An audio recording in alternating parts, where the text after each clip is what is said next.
The show covers a lot of ground. The sculpture was produced in 1972, and the paintings are all done pretty much in the last 18 to 20 months.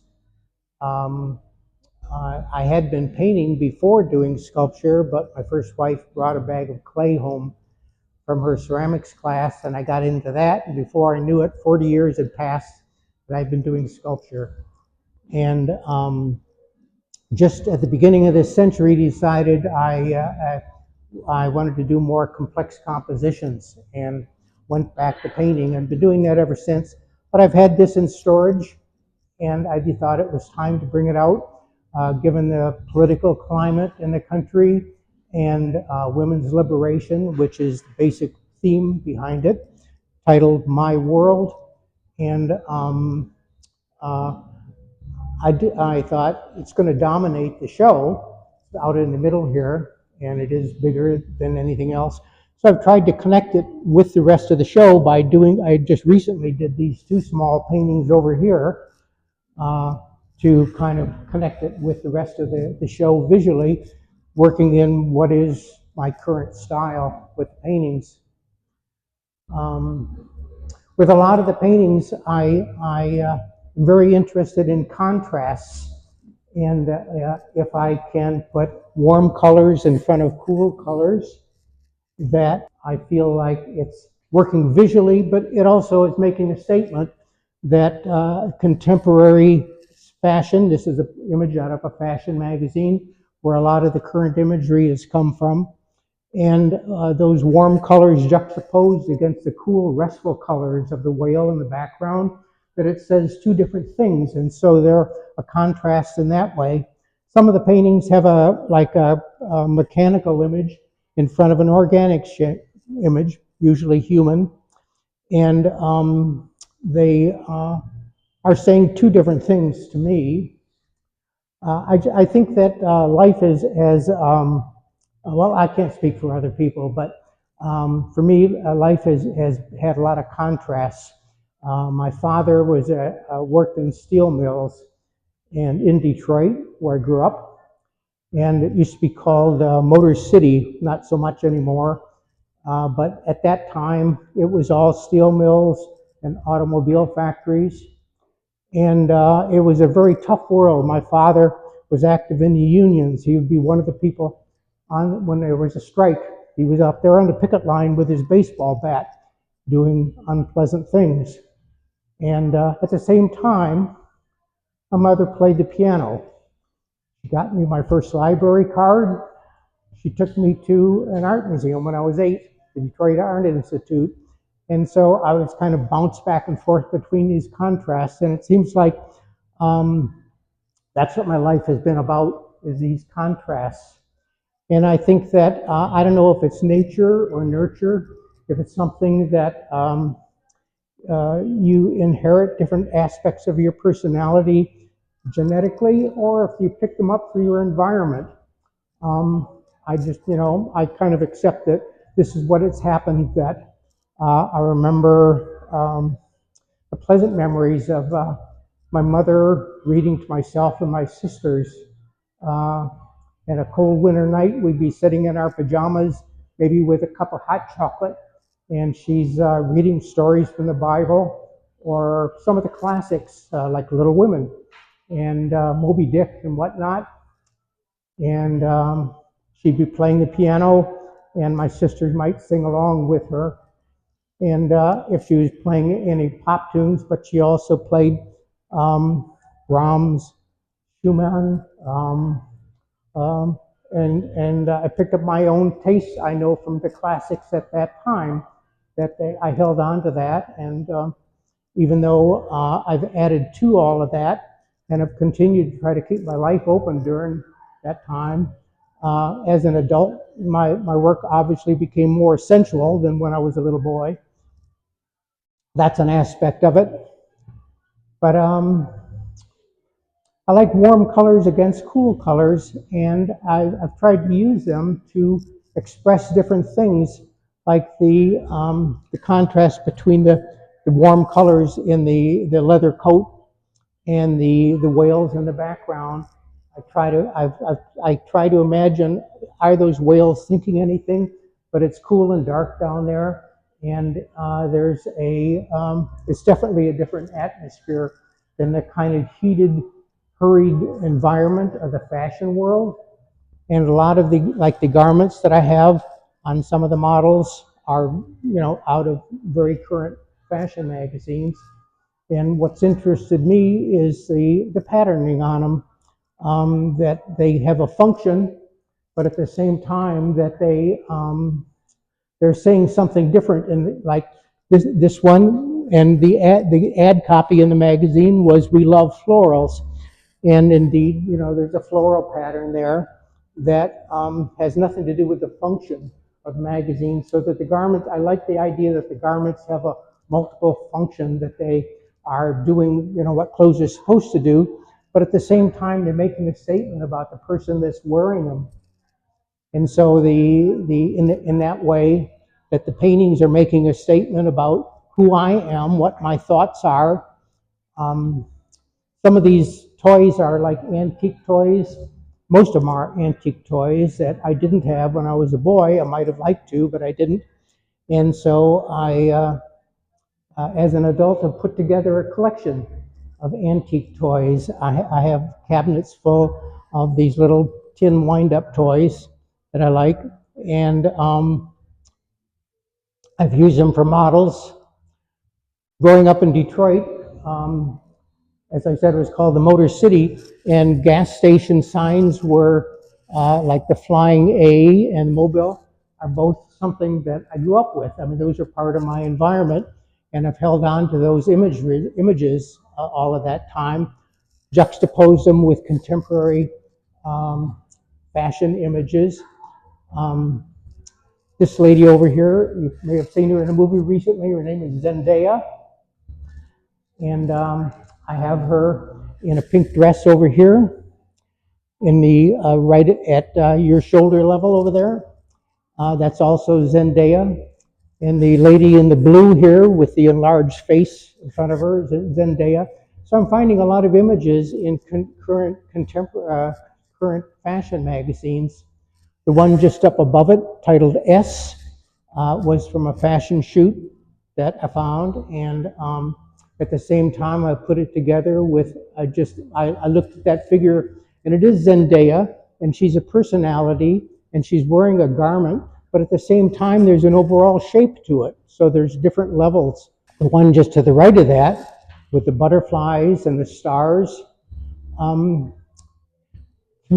me, the most important element is the feeling of activity in it, that there's an energy that's going on there, that's just kind of an explosion of energy, and the subject is almost secondary. It's not really that important that there are butterflies or stars or a dancing figure. And the same thing with one of the most contemporary work over in this opposite wall over here. This is probably the newest one that's in the show, and it's a Chinese New Year dragon in the background, and some of the images are from current youth culture, comic books, or some of the video games that are played, and that are, I mean, they're new to me. They've been around for a while, but I've had one foot in the past with art history, like this one to the door over here. And there's some famous paintings in there that are, a permanent part of my memory bank. But this is all new material that I'm adding to it. And I think I've tried to keep, as an artist, I think it's necessary, keep part of your mind open, holding on to things that are meaningful to you, but letting go of things that you squeeze the juice out of and you need some new nutrients. And so that's kind of what this is about, is me putting one foot into a new world for me, which is more youth culture. It may not mean anything to a lot of older people, but I think that it's a way for me to attempt to communicate with a younger group of people. And then going back to my world, which I thought was a timely piece in 1972 that I was doing it. I was making these life-size figures, and it's the last one that I have left. And had a very good response to it. The book Plastics is Sculpture had a lot of my work in it, and it was used as a college textbook at that time. And so there's a lot of copies out there available on the secondary market. You can find one for 10 or 12 bucks because there were thousands of them that were used by students. This was in the early 70s. And I think it was one of my more successful works because it has a lasting value that it's after being in the storage for close to 40 years that I bring it out and I still feel like it fits in. It's was done at the when pop art was really just getting started and was going really well. I don't know. Well, I'm involved with the paintings right now, and I'll let you decide what you think about that. Do you have any questions or something that I haven't touched on? Go ahead. You said you've done all of this in the last 18 to 20 months. Yeah, all of the paintings. Yeah. Very busy work. Yeah. I've been a single person for about 20 years, and so I have a lot of time to myself. I used to spend quality time when I was married and enjoyed that too, but I decided that it was kind of cheating on my part, holding back part that I couldn't put into the relationship that I needed to put into the artwork. And I don't know if other artists have that challenge. Maybe they have more, a larger personality or more to share. But I've always felt like there was part of me that was kind of like my secret self, part of me that was needed to keep, I couldn't share it, in other words. And so anyway, I've had quite a bit of time, and I am doing fewer things now than when I was younger. I no longer work on cars. I used to love cars growing up in Detroit. I no longer hike in the desert.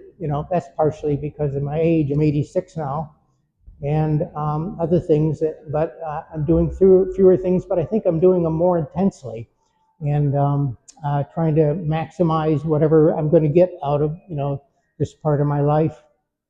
Another thing I didn't mention is the works over in the corner over here. They are based on Japanese artwork. I've had a little energy left to be interested in studying other things that weren't necessarily part of my artwork. But the last couple of years, I focused on the woodblock prints that I've been interested in and some of the characters that are there. And so that's how those have come out of it. And they're also connected with some of the movie monsters like the King Kong and the Godzilla in the upper right. Woodblock prints that were like the samurais. The originals of those were done around 1850, 1860, something like that.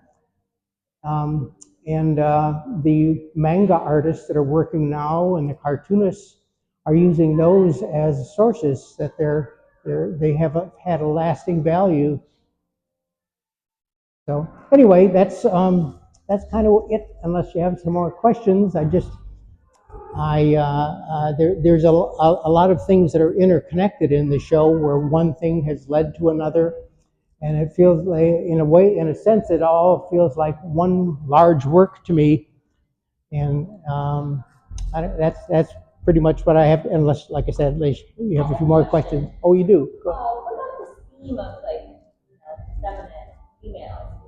Maybe one male that just wouldn't that right there, but it's very secondary. In previous shows, I have had more images, and in this of men. And in this show, I felt that the tin toys, which are mostly boys' toys, were acting as surrogates for the.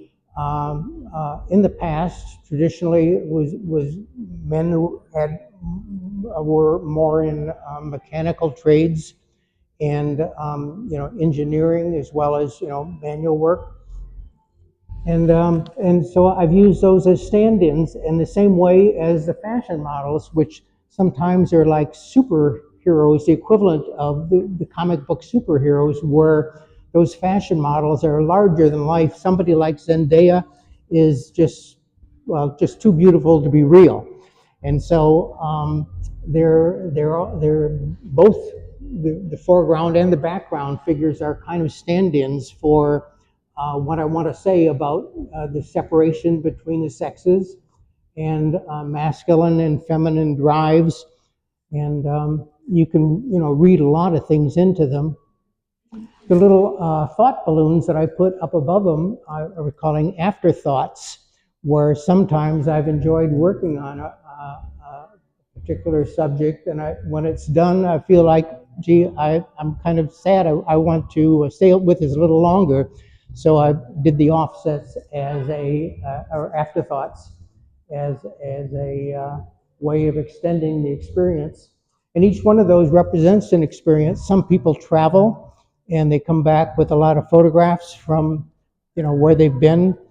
There are places that I wish I had been but haven't been. But each one of these has been a little step out of my real life, my everyday life, and each one is an experience. When I sell one, it's almost like I'm saying goodbye to a friend. It's like I get very involved with them. I don't know if other artists feel that way, about their work. That sometimes when a work is done, I just assumed that it got out of the way and disappeared, so I can get on to a new one. I'm really caught up with the process, and there isn't really an ending anywhere. I think for most creative people, that there's a continuity from beginning to end with your life, and that each one is just a step along a path, a journey, that the individual works are less important than the overall pattern. So, you had another question?